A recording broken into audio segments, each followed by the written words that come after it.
Pre nego što je čovjek osvojio svemir, tamo je poslato jedno malo biće koje nije imalo nikakvu šansu da se vrati. Zvali su je Lajka.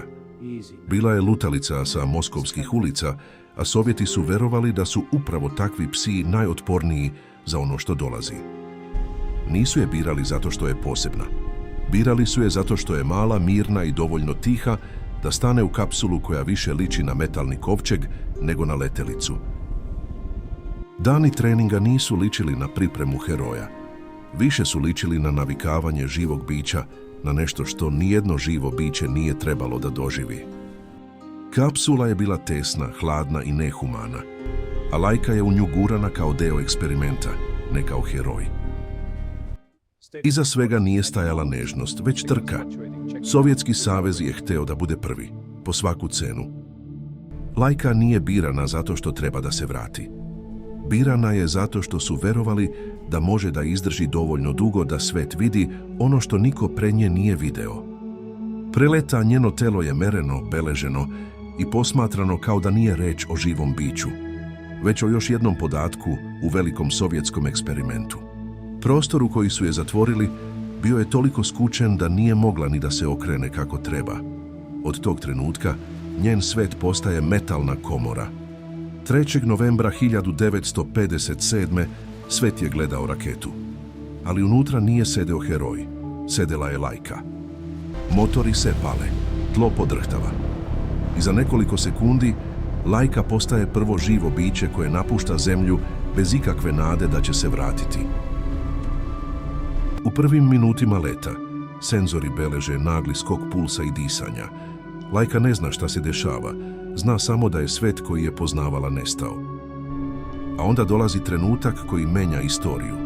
Sputnik 2 ulazi u orbitu. Lajka je živa visoko iznad zemlje, sama u metalnoj kapsuli.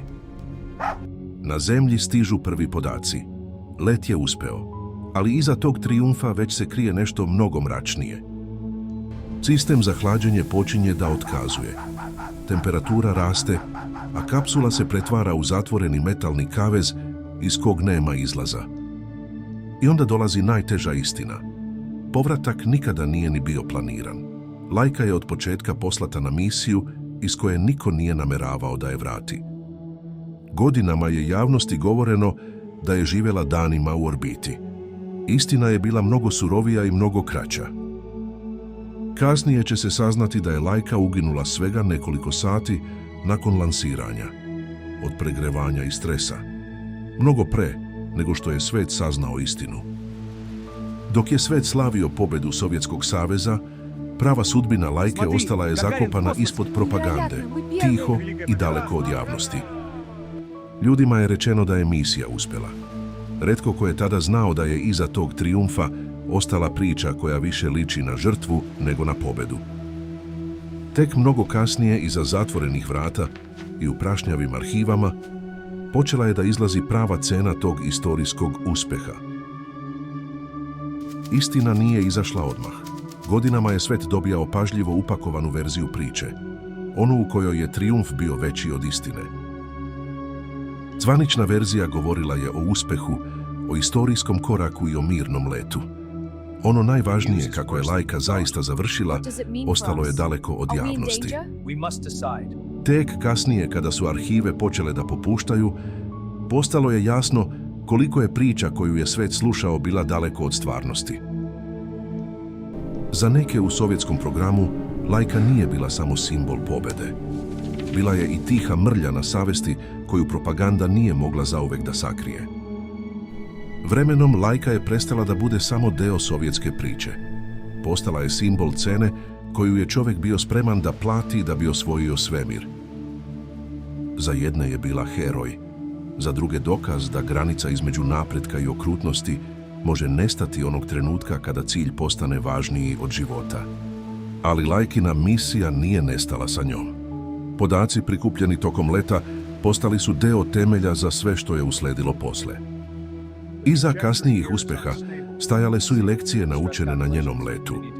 Lekcije koje su otvorile put misijama sa ljudskom posadom. Godinama kasnije priča o Lajki više nije bila samo priča o trijumfu. Postala je pitanje koje i danas boli. Koliko daleko čovjek sme da ide u ime napretka? Jer iza svakog velikog istorijskog uspjeha ponekad ostane tiha žrtva, a u priči o osvajanju svemira Laikino ime zauvek stoji upravo na tom mestu. Za mnoge je ostala upamćena kao pionir svemirskog doba. Ali iza te slike heroja krila se priča o usamljenosti, strahu i žrtvi koju niko nije pitao da li želi da je podnese. Kako su godine prolazile, priča o Laiki više nije zvučala kao propaganda. Počela je da zvuči kao opomena. Kada je prava istina konačno izašla na videlo, slika o slavnoj misiji pukla je na 2 dela. Tehnički uspjeh ostao je isti, ali ljudska cena više nije mogla da se sakrije. Ostao je samo težak kontrast, gore u orbiti, istorijski trenutak, dole na zemlji istina koju je trebalo sakriti od sveta. Samo nekoliko godina kasnije Sovjetski savez slavi Gagarina i pobedu u svemirskoj trci. Ali ispod te slave i dalje leži senka jedne male kujice koja je tamo stigla prva. Bez Laike mnoge kasnije misije možda bi izgledale drugačije.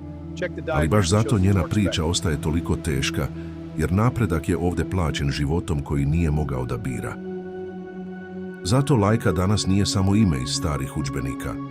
Ona je podsjetnik da iza velikih pobjeda nekad ostane tišina koju istorija dugo pokušava da ne čuje.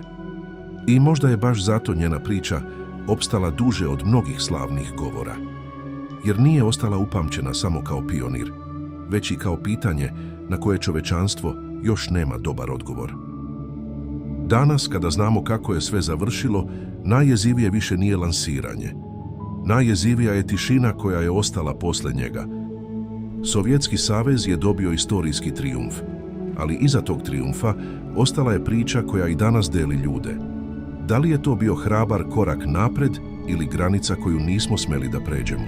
Jer kad se skine propaganda, ostaje jednostavno pitanje koliko vredi istorijski uspjeh ako iza njega ostane biće koje nije ni razumelo za šta je žrtvovano.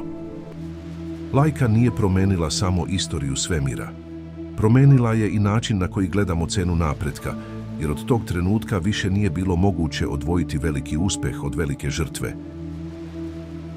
Možda je baš zato Laika ostala upamćena jače nego mnoge rakete, jer ljudi ne pamte samo tehniku. Pamte priču koja ih zaboli. I zato njena priča nije samo priča o Sovjetskom savezu, niti samo o svemirskoj trci. To je priča o trenutku kada je čovjek prvi put stigao dalje nego ikad, ali je tamo poslao nekog ko nije mogao da bira. Pred čovjeka u svemir je otišla Laika. I možda je baš zato njeno ime ostalo zauvek zapisano ne samo u istoriji osvajanja svemira, već i u istoriji njegove cene. Napiši mi u komentaru heroj ili žrtva.